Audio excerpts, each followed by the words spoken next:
Intriguing matchup on John Lindsay Court. Ottawa Hills hosting Eastwood, both in first place, their respective leagues. First half, all Eagles. Off the turnover, Jacob Meyer with the bucket. Eastwood leading by 10.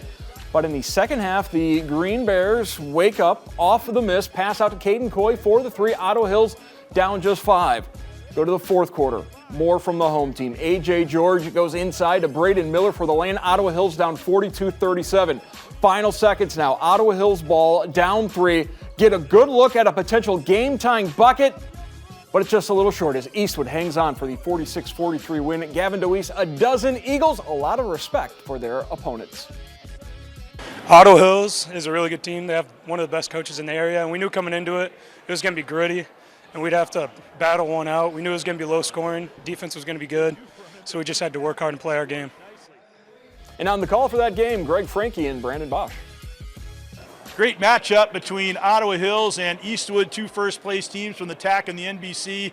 You had Jacob Meyer going for 1,000 points. Gavin DeWeese, a former Rossford player, really making a big impact for Eastwood. But most of all, I think you had an Ottawa Hills team that just seemed to defy expectations, be right there at the end of the ball game, and they actually had a shot that could have forced overtime at the end. They really did. It was an exciting game. It really didn't start off that way. It was a little bit, some lulls there in the first half, but that third quarter really picked up. Ottawa Hills made a run to get themselves back into the game, and then that fourth quarter was something to behold. They just would not go away. It was an exciting game down the stretch, and they had a chance there to win it. Again, 3 games in 4 days. It's a tough task to win all 3 of them. Eastwood had a major size advantage. The size of the bench, just in terms of the numbers of players going into the game off the rotation, definitely favored Eastwood.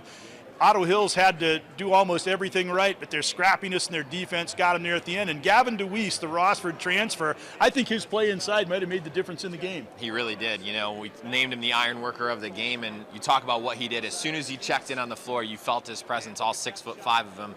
Ottawa Hills just didn't have an answer. A.J. George battled him all night long, but again, in the end of the day, it's difficult to beat that size advantage that they did have, and it ended up costing them down the stretch. George only had 6 points, but he played a sensational game in every other respect, and Jacob Meyer, 1 point shy of 1,000. He'll certainly get that for his career in the next outing. What a game, but Eastwood edges Ottawa Hills in a battle of first-place teams.